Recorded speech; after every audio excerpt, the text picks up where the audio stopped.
Jadi masalah ojol ini tidak hanya masalah Indonesia. Oh, Ya, iya, luar iya, negeri iya. sama. Kemarin kami membantu mencairkan lebih dari 9.000 orang dalam 1 minggu.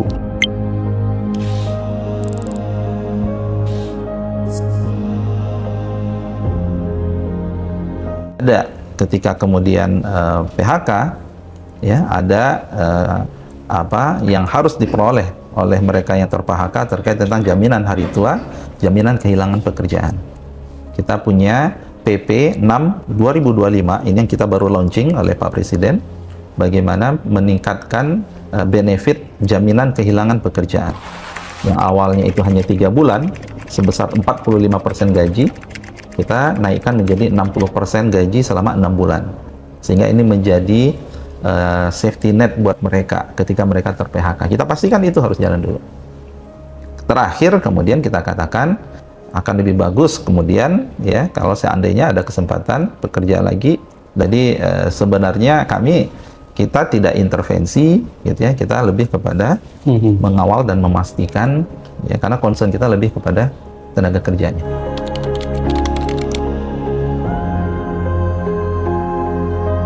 Bisa. Jadi dari PP ya 6 2025 itu setiap yang PHK selain mendapatkan tadi ya 60% dari gaji selama 6 bulan, mereka juga mendapatkan kemudahan akses untuk mengikuti pelatihan.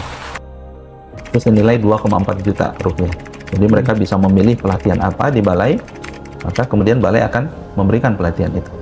Gitu ya. Nah, ini yang kemudian menurut saya satu hal ya, agar mereka juga bisa skilling, meningkat skillnya, gitu ya.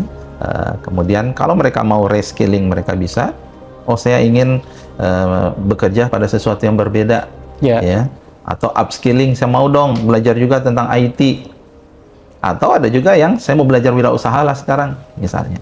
Ya, saya sudah sekian puluh tahun bekerja di pabrik, kemudian pabriknya sudah tutup, sekarang ya saya mau wirausaha dan seterusnya. Itu kita fasilitasi di balai kita. Dan pemerintah kan juga punya program JKP itu Pak ya. Iya, yang tadi yang JKP gimana tadi. Cara mendorong itu betul-betul terwujud dan mekanismenya seperti apa?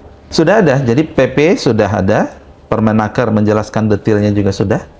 Kemarin kami membantu mencairkan lebih dari 9.000 orang dalam 1 minggu. Wow, itu bisa ya dan Bisa. langsung cair ya. Langsung cair dalam 3 sampai 5 hari karena memang harus ada prosedur administrasi yang mereka harus input dan kemudian proses pencairannya itu nanti memang butuh waktu. Rata-rata 3 hari bisa cair lancar.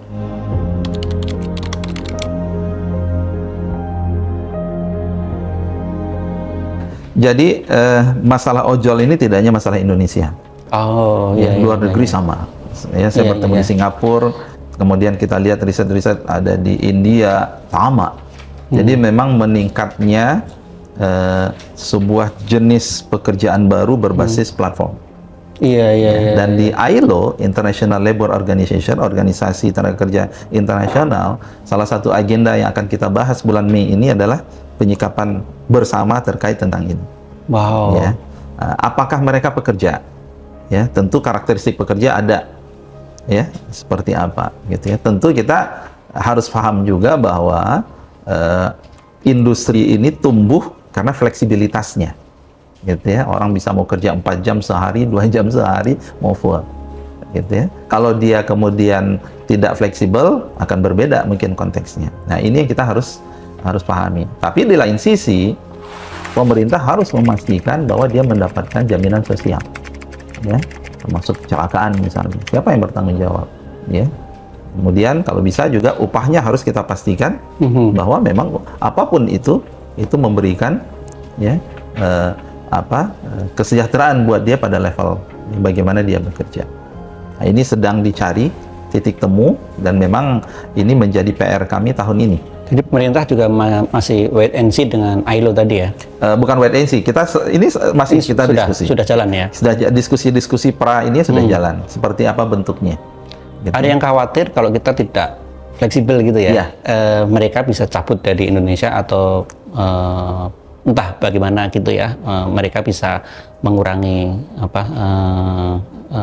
ketergantungannya kita pada Indonesia gitu ya?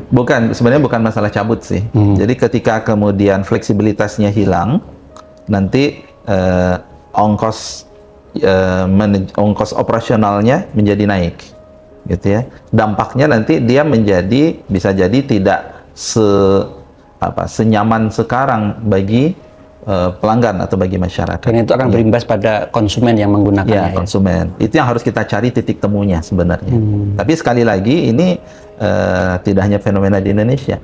Kita bisa benchmark nanti, ya, negara lain seperti apa juga, dan ini sama, gitu ya. Seantero dunia, mas, ininya gitu ya. Dan ini sesuatu yang memang kita lihat suatu shifting dalam dunia bisnis ya. Ya, disitulah peran pemerintah. Ya, itulah peran pemerintah.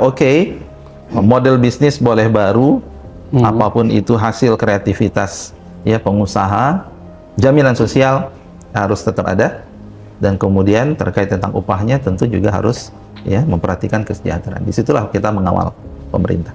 Ya, maka pemerintah yang menentukan terkait dengan tarif itu Kementerian Perhubungan, gitu ya.